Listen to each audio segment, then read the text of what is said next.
Amen. Ang pag-ibig ng Diyos ay kamangha-mangha. Hindi mo ito maikukumpara sa anumang pag-ibig sa mundong ito.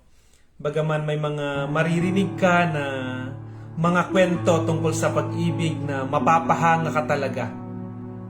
Kung paano sila nagpakita ng pag-ibig at sobrang mamamangha ka. Ngunit sa umagang ito ay pag-uusapan natin yung pag-ibig naman ng Diyos na kung saan talagang dakila, hindi maikukumpara at kamangha-mangha yung pag-ibig ng Diyos. Amen. Tayo po na ay manalangin. Dakilang Diyos na makapangyarihan sa lahat, Lord, salamat sa bagong umaga, sa bagong pag-asa, sa buhay na ipinahiram niyo po sa amin, Panginoon, and you are expecting us to use this life according to your will. Tulungan niyo kami sa araw na ito sa aming pag-aaral, O Diyos. Bigyan niyo kami ng sapat na kakayahan para maunawaan ang inyong nais na iparating sa amin. At gayon na rin, Panginoon, na bigyan niyo po ng kapanatagan ang bawat isa. Tulungan niyo po kami, Panginoon, sa lahat ng aming ginagawa. Lalo tigit gabayan niyo kami sa aming paglilingkod sa inyo sa pamumuhay bilang mga lingkod ninyo, O God. Salamat, O Lord. In Jesus' name we pray. Amen. Awit muna tayo. Amazing Love.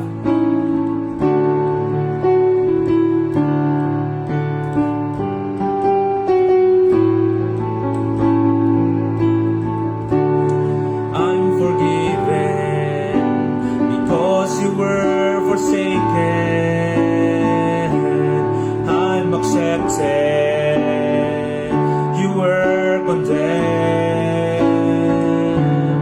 I'm alive and well. Your spirit is within me because you died and rose again. I'm forgiven because you were forsaken. I'm accepted. You were condemned. I'm alive and well. Your spirit is within me because you died and rose again. Oh, amazing love. Amazing love. How can it be that you, my King, would die for me? Oh, amazing, amazing love. How I know it's true. I know it's true. It's my joy to honor you in all I do. I honor you. Amazing love, how can it be that you, my King, would die for me? Amazing love, I know it's true. It's my joy to honor you in all I do. I honor you in all I do. I honor you. Amen. Purihin ang Panginoon. Hallelujah. God's love is amazing. Talagang hindi mo ito maikukumpara. Minsan na-appreciate natin yung love ng ating mga magulang na kahit na sila ay nahihirapan din sa paghahanap buhay para meron lang maibigay sa mga anak ay ginagawa nila iyon para magampanan nila yung kanilang tungkulin bilang mga magulang, and not only that, to show their love to their children. May mga katulad ko na OFW na kahit na malayo sa pamilya, titiisin ang lahat para lang may maibigay sa pamilya, maibigay sa mga anak. makatulong sa pangangailangan. Lalo na yung mga nanay na siyempre sila yung mga mas matagal na nakasama ang kanilang mga anak. Nagdala sa kanilang sinapupunan at kapag nahihiwalay sila sa kanilang mga anak ay sobrang namimiss nila ito at makikita mo talaga yung malaking sakripisyo nila para maipakita lang na mahal nila ang kanilang mga anak. At kapag baby pa lang naman, grabe makikita mo yung kanilang pag-aaruga at kapag umiyak, no, nababatid na agad yan ng nanay na gutom yan, no, or inaantok yan. Kapag mahal mo yung isang tao lagi kang concerned sa kanya at alam mo na yung kanyang pangangailangan at masasabi natin na matindi yung pag-ibig ng mga nanay. Ito yung yung pag-ibig ng isang ina ay sumisimbolo sa kung paano umibig ang Diyos sa mga tao, kung paano umibig ang Diyos sa kanyang mga anak. Amen po ba? Kaya yung love ng Panginoon talaga is masasabi mo na amazing. Walang katumbas, walang kapares, no? Ang pagmamahal ng Diyos. Bati muna tayo. Good morning kay Ate Shirley Salcedo. Ate Shirley, makakapunta kayo sa Sunday. Ate Lynn Alcoran, salamat sa Panginoon. At kay Mamang Lani. Good morning, Mamang Lani. Ate Rose Kanta. Yan na, taga-Tainan yan eh. Sister Angelica Salvador, aking pinsan Remelin Sarmiento Butanga. Yung sabi, good morning kuya, pas late na samanin. Blessed morning pastor, sabi naman ni Brother Joel. At si Joy De Vera, watching na rin from Japan naman yan. At Sister Eileen, salamat sa Panginoon, congratulations. Baptized na yan si Sister Eileen. Purihin ang Panginoon at tayo ay magpapatuloy sa pag-ibig ng Diyos. Gaano nga ba katindi yung love ng ating Panginoon? Makipagbukas po kayo sa akin sa Romans chapter 5 verse 6 to 11. Hindi po. Buksan ang mga Biblia at tayo po ay mag-aral ng salita ng ating Panginoon. Mahalaga na binubuklat din natin yung ating mga Biblia at kung wala naman ay sige. Yung mga OFW dyan na hindi nakapagdala ng Bible ay mag-download kayo ng application sa cellphone ninyo. At kung malapit-lapit kayo sa akin, magsabi po kayo sa akin at dadalhan ko kayo ng Bible. Pastor Marvin, good morning Pastor Marvin. Masipag din ito na lingkod ng Panginoon. Good morning Pastor and to all viewers. Praise God. Saan po kayo nakadestino ngayon Pastor Marvin? Anong church, saang lugar yung church na destino ninyo? Romans chapter 5 verse 6 hanggang 11. Sapagkat noong tayo'y mahina pa, namatay si Kristo sa takdang panahon para sa mga makasalanan. Mahirap mangyaring ialay ninuman ang kanyang buhay alang-alang sa isang taong matuwid. Bagamat maaring may mga has na gumawa nito alang-alang sa isang mabuting tao. Dito ay binabanggit yung gaano ba, anong tawag doon? Yung pag-ibig na kamangha-mangha. Na kung saan ay kapag merong isang tao na mabuti, possible na merong mga has na, sige pastor, ako na. No? Mag-alay ng kanyang buhay para sa Panginoon. Amen po ba? O kaya sa taong yun, halimbawa, merong isang tao na mabuti, isang leader ng bayan, tapos hinahangaan ng lahat. Tapos, para sa kanya, halimbawa, operation sana, ma-opera siya sa puso at papalitan yung kanyang puso. Sinong gusto mag-donate ng puso? Pero siyempre, yung mag-donate na yun, mamamatay na kasi wala na siyang puso. Sino ang gusto? No? Dahil mabuti yung mayor na yon o yung leader ng bayan na yon, ay maaari na sa kanyang bayan, merong isang tao na magsabi na, mag-volunteer na, ako na po, kaya kong mamatay para sa aking pinuno. Pwedeng ganon. Pwedeng merong isang tao na mag-alay ng kanyang buhay para sa isang tao na mabuti. No? Dahil mabuti yung tao. Pero ito yung matindi dito Verse 8. Ngunit ipinadama ng Diyos ang kanyang pag-ibig sa atin nang mamatay si Kristo para sa atin nung tayo'y makasalanan pa. Pero, yung mag-aalay ka ng buhay mo para sa tao na hindi naman siya karapat-dapat na pag-alayan ng buhay. Kanina pwede kang mag-alay ng buhay mo kasi mabuting tao yung pag-aalayan mo eh.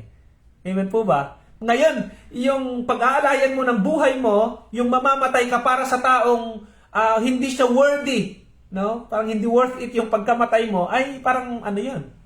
Mahirap yun. Pastor Marvin, sabi niya ay Villa Pereda, Church of Christ, Pastor. Dito ay meet lang Delphine Albano. Okay. Mag-aalay ka ng buhay mo para sa hindi naman karapat-dapat. Yung ang magpatawad, minsan sinasabi natin, Pastor naman, patatawarin ko ba yan? Hindi naman siya karapat-dapat na patawarin. No? Mamaya pag-usapan pa natin yung mga bagay na yan. Sige, tuloy natin. Matindi yung love ng Panginoon sa'yo. Ngunit ipinadama ng Diyos ang kanyang pag-ibig sa atin nang mamatay si Kristo para sa atin noong tayo'y makasalanan pa. At ngayon napawalang sala na tayo sa pamamagitan ng kanyang dugo.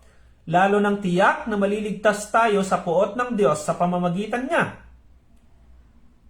Dati ay meron tayong yung tao dahil nagkasala, may kaparusahan yan. Impyerno ang bagsak niyan. Gumawa man siya ng matuwid, gumawa man siya ng mabuti, no, walang nakaabot sa pamantayan ng Panginoon. Lahat ng tao nung nagkasala ay maiimpyerno yan.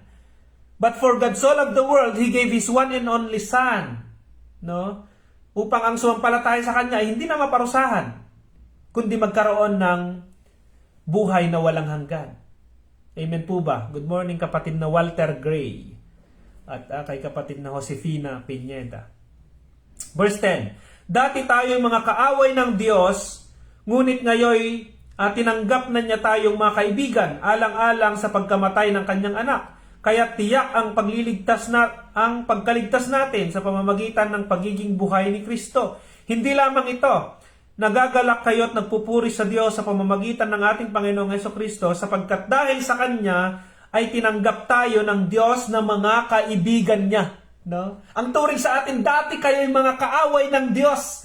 Ibig sabihin, nung mamatay ang Panginoong Hesukristo, tayo ay Kanyang mga kaaway. Kaya mo bang umako ng isang kasalanan ng kakilala mo o katrabaho mo na na kaaway mo? Yung lagi kayong nag-aaway tapos may kasalanan, no? At pwede kang kung ikaw ay OFW, pwede kang pauwi ng Pilipinas, pero aakuin mo yung kasalanan para for the sake of him or her, no? Ang Panginoong Jesus ay namatay para sa atin. Itinuring siyang makasalanan dahil sa atin. Namatay siya sa krus, siya imbis na tayo yung namatay doon, imbis na tayo yung nakapako doon, imbis na tayo yung maparusahan, pero dahil na mahal ka ng Diyos, minahal ka ng Diyos nung ikaw ay makasalanan pa, siya na yung umako sa ating mga kasalanan. Simple na lang yung gagawin natin. Believe in the Lord Jesus Christ. Maniwala tayo. No? Magpabautismo tayo bilang tanda ng ating pangako ng pagsunod sa ating Panginoong Hesukristo. Amen po ba? Meron pang magandang nangyari dyan eh. Anong oras na ba? Mabilis lang yung oras natin. Sige, punta natin. Atras naman tayo. Romans chapter 5 verse 1 to 5 naman tayo. Ano yung magandang naidulot naman sa atin yung ginawa ng ating Panginoong Hesus? Romans chapter 5 verse 1 to 5. Yamang napawalang sala na tayo dahil sa pananalig sa ating Panginoong Hesukristo, sa pamamagitan niya ay mayroon na tayong kapanatagan sa harapan ng Diyos. Sa pamamagitan nga niya ay tinamasa natin ang kagandahang loob ng Diyos at lubos tayong nagagalak sa ating pag-asa na makakasama sa kanyang kaluwalhatian. Bukod dito, nagagalak tayo sa ating mga pagbabata sapagkat alam nating ito'y nagbubunga ng pagtitiyaga. At ang pagtitiyaga ay nagbubunga ng katatagan at ang katatagan ay nagbubunga ng pag-asa. Hindi tayo nabibigo sa ating pag-asa sapagkat ang pag-ibig ng Diyos ay ibinuhos sa ating mga puso sa pamamagitan ng Espiritu Santo na ipinagkaloob sa atin. Amen. Merong magandang naidulot yung love ng Panginoong Jesucristo sa atin. Kita nyo yung love? Merong kasama na pagsasakripisyo, merong ibinigay, at after nun, meron namang balik sa atin, tayo namang mga minahal ng Diyos, tayo naman ay pinalaya, tayo naman ay napuspos ng banal na Espiritu. Kaya kapag tayo ay nagmamahal, sige mamaya na nga natin banggitin yan. Doon muna tayo sa 1 John chapter 4:7. Bago ko sabihin yan, yung sasabihin ko. 1 John chapter 4 verse 7. Or atras muna tayo. 1 John 3:16 muna tayo. Unahin natin yan. 1 John 3:16. Nakakasunod po kayo mga kapatid. 1 John 3:16. Amen. Dito natin nakikilala ang tunay na pag-ibig. Inialay ni Kristo ang kanyang buhay dahil sa atin. Dapat din nating ialay ang ating buhay dahil sa mga kapatid. Kapag nakita ng sino mang may kapatid na nangangailangan at hindi niya ito tinulungan, paano niyang masasabing siya'y umiibig sa Diyos? Mga anak, huwag tayong umibig sa pamamagitan ng salita o wika lamang. Ipakita natin ang tunay na pag-ibig sa pamamagitan ng gawa. Amen? At naalala ko nung nagpastor ako dyan sa Estefania Amulong, Cagayan. Yan yung lugar na Tilin Alcoran Itawis area. At nung galak na galak ako kasi ang unang destino ko ay sa Apari Church. Ako noon? Youth yata ako noon, youth minister sa Apari. At nung nadestino ako sa Estefania Amulong, lang 'yon, mga maliit lang na church siya, konting mga tao lang. Pero kapag after na ng service namin, yung mga tao hindi shake hands, hindi shake hands, lalaki sa lalaki, babae sa babae, hug, embrace talaga. At merong isang matanda doon na elder siya ng church at ayun nga, hinag niya ako una. Sabi ko, ganito ba dito? Talagang alam mo, mararamdaman mo yung love dahil sa kanilang mga ginagawa na yon, no? At ayan, embracean kahit mga matatanda, embrace na ganyan, lalaki sa lalaki, babae sa babae. At salamat sa Panginoon, talagang kapag meron kang ginagawa at hindi lang salita, ay mararamdaman mo talaga yung love. No, parang yung mga mister na nagmamahal sa kanilang asawa, naggo-good morning 'yan. Pero hindi lang salita, meron din silang mga effort na ginagawa, Nagtatrabaho para sa kanilang pamilya. At kapag sinabi mong mahal kita, pag sinabi sa mga kapatid, pag sinabi niyo kung mahal ninyo yung pastor ninyo, meron kayong ginagawa, hindi lang 'yan salita. So, kung makikita niyo yung pangangailangan ng pastor ninyo, yung iba, Pastor, may bigas pa ba kayo dyan? Titignan daw yung kinakalampag daw yung yung bigasan ng pastor, wala ng bigas si pastor, no? At alam niyo po, kapag mahal niyo ang Panginoon, meron din kayong something na ginagawa para sa Panginoon. Kahit na pagod kayo sa inyong mga trabaho o sa inyong mga lakad, kapag araw ng pagsamba, ay talagang pumupunta kayo. Nagsasakripisyo kayo ng inyong pera, nagsasakripisyo kayo ng inyong oras, ng inyong talent, ibinibigay nyo iyon sa Panginoon. Bakit? Dahil mahal ninyo ang Panginoon. Amen? Nung sinabi ng Panginoon na mahal ka niya, He gave His one and only Son. Nung sinabi ng Panginoon na mahal ka niya, namatay siya para sa'yo. Merong ibinigay at merong kalakip na sakripisyo. Amen. Good morning, Roger Vin Orian. Si Pastor ito. Pastor, good morning po. Good morning po. Salamat sa Panginoon. Tingnan niyo pa ito. Kapag nakita ng sino mang may kaya sa buhay ang kanyang kapatid na nangangailangan at hindi niya ito tinutulungan, paano niya masasabing siya'y umiibig sa Diyos? Nakita mo na merong pangangailangan yung kapatid mo, yung illustration ka kanina, si pastor, Kalimitan ng pastor, walang trabaho, nasa church, minsan full-time sa church. At minsan napipilitan na lang din na magtrabaho kasi wala namang nakakaramdam na kapatiran na magbigay ng kanyang love gift kahit na kinakalampag naman sila ng Panginoon. Oy anak, tulungan mo naman yung iyong pastor. No? Si Apostle Paul noon, nag-tent making siya, nagtrabaho siya, gumagawa siya ng tolda kasi wala namang dumadating sa kanyang tulong, sa kanyang pagmiministeryo. Pero nung dumating na yung tulong ng mga churches, inihatid ito ng mga lingkod din ng Panginoon kay Apostle Paul, tinigil niya na yung kanyang pagtatrabaho at nag-full-time na siya. At nakakatuwa din yung mga ganong churches na tinutulungan nila yung pastor nila para itong pastor naman na ito, no, meron siyang support para naman makapag full-time siya doon sa ministry.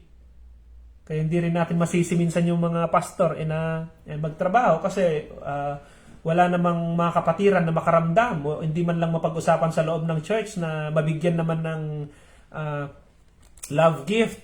Itong pastor na ito, alam niyo yung love gift na tinatawag ay merong kalakip na love yan, hindi lang siya gift. No? Yung gift na ibibigay nyo ay dapat nararamdaman din yung love. No? Kaya love gift ang tawag sa kanya. Naparami na tayo.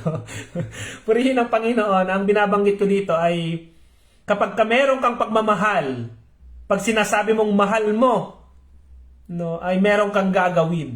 Di ba kapatid na Nessie, Miranda Sulit, good morning po. Mga anak, huwag tayong umibig sa pamamagitan ng salita, uwi ka lamang ipakita natin ang tunay na pag-ibig sa pamamagitan ng gawa. No? Ipakita ang tunay na pag-ibig sa pamamagitan ng gawa. Amen po ba mga kapatid? Hindi pwedeng hanggang salita lang yung love. Dahil nung sinabi ng Panginoon na mahal niya tayo ay andun yung pagmamahal. Ay, punta na tayo sa wala na tayong oras. 1 John chapter 4 verse 7. Atras lang tayo dyan. Ay, abanti lang tayo ng isang page. 1 John chapter 4 verse 7 to 21. 1 John chapter 4 verse 7 to 21. Okay, pakitype niyo po. Mga minamahal, mag-ibigan tayo sapagkat mula sa Diyos ang pag-ibig. Ang bawat umiibig ay anak ng Diyos at kumikilala sa Diyos. Ang hindi umiibig ay hindi kumikilala sa Diyos sapagkat ang Diyos ay pag-ibig. Inihayag ng Diyos ang kanyang pag-ibig sa atin nang suguin niya ang kanyang bugtong na anak upang magkaroon tayo ng buhay na walang hanggan. Ito ang pag-ibig. Sundan niyo po mga kapatid. Ito ang pag-ibig. Hindi sa inibig natin ng Diyos, kundi tayo ang inibig niya at sinugo ang kanyang anak upang maging handog sa ikapagpapatawad ng ating mga kasalanan. Mga minamahal, yamang gayon kadakila ang pag-ibig ng Diyos sa atin, dapat din tayong mag-ibigan. Walang taong nakakakilala sa Diyos kailanman, ngunit kung tayo ay mag-ibigan, nasa atin siya at nagiging ganap sa atin ang kanyang pag-ibig. Verse 13, nalalaman nating nananatili tayo sa Diyos at siya naman sa atin sapagkat pinagkalooban niya tayo ng kanyang espiritu. Nakita namin at napatotohanang sinugo o pinatotohanang sinugo ng Ama ang kanyang anak bilang tagapagligtas sa sanlibutan. Ang nagpapahayag na si Jesus, ang anak ng Diyos, ay nananatili sa Diyos at ang Diyos na may nananatili sa Kanya. Vice versa, nananatili ka sa Diyos at nananatili naman ang Diyos sa iyo. Nalalaman natin at pinananaligan ang pag-ibig ng Diyos sa atin. Ito na. Ang pag-ibig ng Diyos ang nagpapatuloy, ang Diyos ay pag-ibig. Ang nagpapatuloy na umiibig ay nananatili sa Diyos at nananatili naman sa kanyang Diyos. Sapagkat ang pag-ibig ay nagiging ganap kung hindi natin kinatatakutan ang araw ng paghuhukom. Sapagkat tayo ay tulad ni Kristo. Kahit na nasa daigdig pang tayo, walang kalakip na takot ang tunay na pag-ibig. Sapagkat pinawi ng pag-ibig ang anumang pagkatakot. Hindi pa ganap ang pag-ibig ng sino mang natatakot, sapagkat ang natatakot ay kaugnay ng parusa. Ito, verse 19, pakinggan niyong maigi. Tayo ay umiibig, sapagkat ang Diyos ang unang umibig sa atin. Ulitin ko sa verse 19. Tayo ay umiibig sapagkat ang Diyos ang unang umibig sa atin. Ang nagsasabing, iniibig ko ang Diyos at napupuot naman sa kaniyang kapatid ay sinungaling. Ang sakit naman yung pastor. Ang sino mang nagsasabi na umiibig sa Diyos, ngunit nagagalit naman siya sa kanyang kapatid, ang term dito na popoot sa kanyang kapatid, ay hindi talaga umiibig sa Diyos o kaya sinungaling. Kung yung kapatid na kanyang nakikita ay hindi niya maibig, paano niyang maibig ang Diyos na hindi nakikita? Ito ang utos na ibinigay sa atin ni Kristo. Ang umiibig sa Diyos ay dapat ding umibig sa kanyang kapatid. Eto na. Makikita na, mapaghihiwa-hiwalay na kung sino yung mga tunay na umiibig sa Diyos sa loob ng church. No? Sige, doon muna tayo sa loob ng church. Lahat nagpupunta sa church, tuwing linggo, nagkakatipon, nagpupuri sa Panginoon, lahat ng labi nagsasabi na, I love you, Lord. May kanta yan eh. I love you, Lord, and I raise my voice to honor you, oh my soul rejoice. I love you, Lord. No? Mahiwalay na dito, talaga bang yung buong church na yon ay talaga bang nagmamahal sa Panginoon? Ang sabi ng Biblia, ang sino mang nagmamahal sa Panginoon ay umiibig din sa kanyang kapwa. Kung ikaw ay galit sa iyong kapwa, ikaw ay sinungaling. When you say that, I love you, Lord, at nagagalit ka sa iyong kapwa, no? Nagagalit ka, meron kang pakiramdam na hindi maganda sa iyong kapatid, sinungaling ka. Sakit naman nun, pastor. Hindi yun panghuhusga sa atin. Pagtuturo yun sa atin. Sa oras na ito, ay itinatama ng Diyos yung puso natin na kapag ikaw ay naglilingkod sa Panginoon, magpakatotoo kang lingkod ng Panginoon. Kung ikaw ay Kristiyano, magpakatotoong Kristiyano ka sa Panginoon. Amen po ba? Kung nasaktan ka, huwag mong ituring ito ng panghuhusga sa iyo. Ituring mo ito na tinuturuan ka ng Panginoon kung paano ba maging totoo, kung paano ba maging tunay na Kristiyano. At kapag sinabi mong iniibig mo ang Diyos, mahalin mo din ang kanyang mga lingkod. Huwag mong sabihin na mahal mo ang Diyos at napupuot ka sa iyong mga kapatid. Isang bagay na hindi madaling gawin kasi may mga kapatid na nakakainis. May mga tao sa paligid natin na nakakagalit.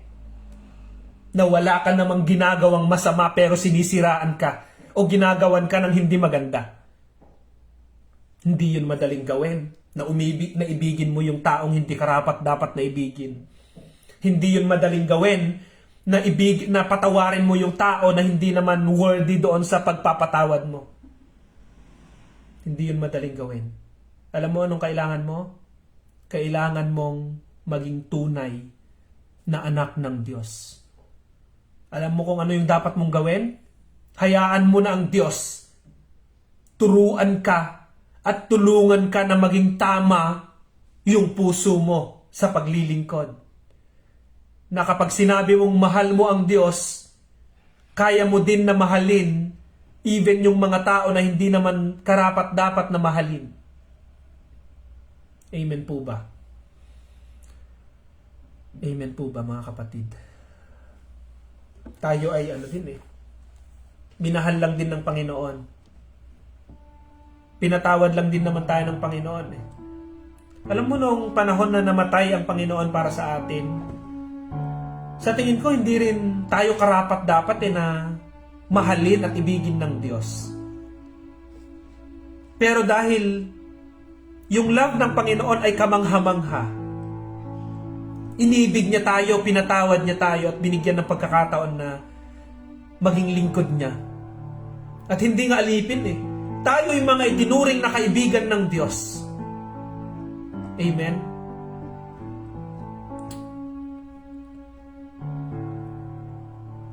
Iilan na lang ngayon yung mga totoo na Kristiyano. Madami yung nagsasabi na, yes, Pastor, we are Christian. Yes, Pastor, ako ay anak ng Diyos. Pero bakit ganun? Bakit nagagalit ka sa iyong kapwa? Napupuot ka sa iyong kapwa? Ang sabi ng Bible, sinungaling ang taong nagsasabing mahal niya ang Diyos, ngunit napupuot naman sa kanyang kapwa. Hindi ko alam kung paano ko ituturo ito sa inyo. Minsan matigas ang puso ng tao. Pero ito yung katotohanan na sinasabi ng Diyos eh. Hindi natin pwedeng pagsabayin yon na minamahal natin ang Diyos tapos napupot tayo sa ating kapwa. Hindi pwedeng pagsabayin. Hindi pwede. Pag sinabi nating mahal natin ang Diyos, ibigin din natin ang ating kapwa. Love the Lord your God with all your heart, with all your soul, with all your strength, and with all your mind. And love your neighbor as yourself. Amen. Purihin ang Panginoon at life is short. Darating yung panahon na harap talaga tayo sa Panginoon. Tatanungin niya tayo kung paano natin ipinagmalasakit yung ating kapwa, no? Minahal yung ating kapwa. Sa mga kapatid na kung meron kayong galit sa inyong pastor, tulungan kayo ng Diyos na mabago yan kasi hindi yan tama. Sa mga pastor na may galit sa inyong kapwa, sa inyong mga membro, tulungan kayo ng Panginoon na mawala yan, hindi yan tama. At sa bawat lingkod ng Panginoon na merong galit sa kapwa niya tao, gabayan at turuan kayo ng Diyos na maging totoo na lingkod ng Panginoon. Amen po ba? Hallelujah. Sige po, tayo ay manalangin. Dakilang Diyos na makapangyarihan sa lahat, Lord, maraming salamat, Panginoon, sa araw na ito.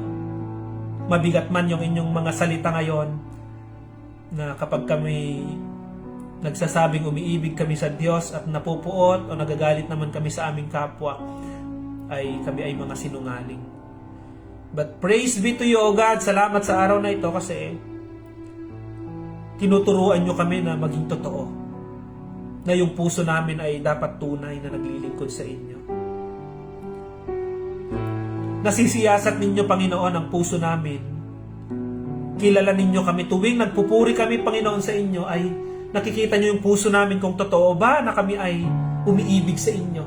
At ang patunay na umiibig kami sa inyo ay umiibig din kami sa aming kapwa.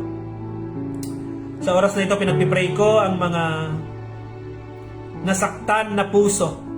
Mga puso, Panginoon, na merong pinagdadaanan ngayon na kabigatan, hindi makapagpatawad kasi sobra silang nasaktan sa ginawa ng kanilang kapwa. Tulungan nyo sila, Panginoon, na magkaroon ng bagong puso na kayang umintindi at magpatawad ng kapwa. Heal their hearts, O God. Heal their hearts. Heal their hearts. Maghilom ang anumang sugat na idinulot ng paninira, ng mga salita na masasakit na nagmula sa kanilang mga kapatid o sa kanilang kapwa. Lord, hayaan nyo na lumaya kami, Panginoon, mula sa pagkakabilanggo na hindi kami marunong o hindi kami kayang magpatawad. Kami ay nakabilanggo. Help us today na makalaya, Panginoon, mula sa sama ng loob, mula sa galit, mula sa hindi magandang pakiramdam sa aming kapwa. Turuan nyo kami, Panginoon. Pinagpipray din namin ang lahat ng mga may sakit ngayon, mga nangangailangan, mga dumadanas, Panginoon, ng kapighatian, pagdadalamhati, ang buhay, Panginoon, ni Sister Isabel, na pumanaw na ang kanyang ina, Panginoon. Kahapon ay pinagpipray namin na bigyan niyo siya ng katatagan, kapanatagan. Maunawaan nila, Panginoon, ng buhay ay maiksi lang at lahat naman kami ay babalik sa piling ng Diyos. Pagpalain niyo po ang buong pamilya nila, i-provide ang kanilang pangangailangan at kayo po ang magkalinga sa kanila. Pinagpipray ko din, Panginoon, ang lahat ng mga naglilingkod sa church, mga pastor, Panginoon, mga kapatiran, O God, pagpalain niyo rin po sila at maranasan ang inyong masaganang pagpapala. Pinagpipray ko rin po, Panginoon, ang mga drivers, ang mga truck drivers, mga van drivers, Panginoon, mga motorista, O God, o mga nagtatrabaho, Panginoon, na araw-araw ay nagmamaneho. Ingatan nyo rin sila, Panginoon. Gabayan nyo rin po sila, Panginoon. Ang kapatid na si Brother James, Panginoon, Ostari, gabayan nyo siya, Panginoon. Ingatan nyo siya sa kanyang mga biyahe, Panginoon. Tulungan nyo ang kanyang pamilya. At mga iba pang mga tao, Panginoon, ang hanap buhay ay nagdadrive araw-araw. Lagi nyo silang protektahan at ingatan ninyo sila palagi, Panginoon. Purihin ka, O Diyos. Pagpalain ninyo ang mga kapatid na nakasama ko ngayon sa devotion sa araw na ito. In Jesus' name we pray. Amen and amen. Praise the Lord. Good morning mga kapatid. Ay, Kuya Armando from San Guillermo. Namimiss ko na rin kayo dyan, Kuya. Manong, maraming salamat sa pakikisa ngayon. Kay kapatid na Jess, kay Ninang Gigi Taliping. Big salute sa'yo, Ninang G. At sa mga kapulisan natin dyan sa San Guillermo at sa buong kapulisan ng Pilipinas, pagpalain kayo ng Panginoon at patuloy na magamit ang inyong buhay kapag lilingkod. Hindi rin madali na trabaho yan, yung pagiging pulis. On call din sila. Kahit na naka-off, kung pinatawag ay talagang magre-report at talagang nagbibigay rin sila ng oras sa kanilang trabaho. Amen. Kapatid na Violi Lintao at kapatid na Charito Manangan. Praise the Lord. Annalyn. Santi, Pastor Santi. Pagpalain ka ng Panginoon dyan. Ate Amu. Ate Shelo, good morning sa'yo. Amen. Thank you, Jesus, sabi ni Ate Aileen. Okay. Ayan. Jess Vlog. Ganyan din ako, Pastor. Marami nagsasabi sa akin at paninira, pero kahit ganon, mahal ko pa rin. Ginagawa ko ang lahat, pero matigas talaga. Kaya ginawa ko na lang, iniiwan ko at gusto. Basahin natin lahat para maganda. Ginagawa ko ang lahat, pero matigas talaga. Kaya ginagawa ko na lang, iniiwasan ko at gusto ko na siya na ang makarealize na mabait ako sa kanya at wala akong masamang ginagawa. Masakit man pero gusto ko siya bigyan ng reflection. Amen. Minsan hindi laging sa kanila yung issue, sa atin din.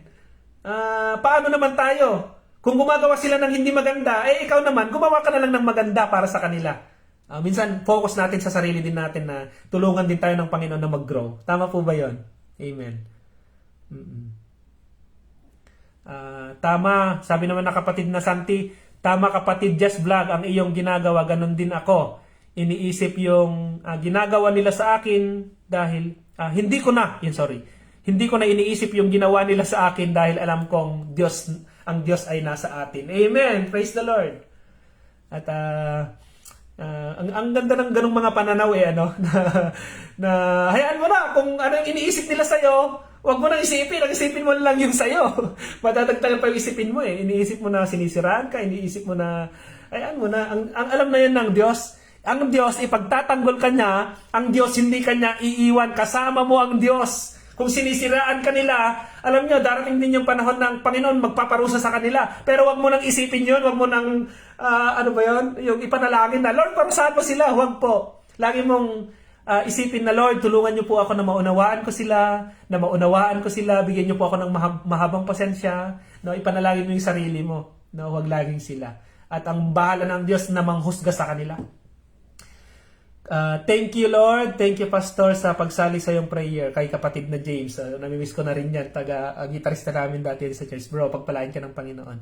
Kay Kuya Laymar, napakasipag din yan sa gawain. Nabibless din ako sa buhay niyan, si Kuya Laymar, natin sa Bible study. Kay yung teacher ko ng high school, Ma'am Alma Madela Conte, kapitbahay namin yung teacher ko ng high school. Nakakatuwa. Andito rin sila. Purihin ng Panginoon. Salamat po sa inyong buhay.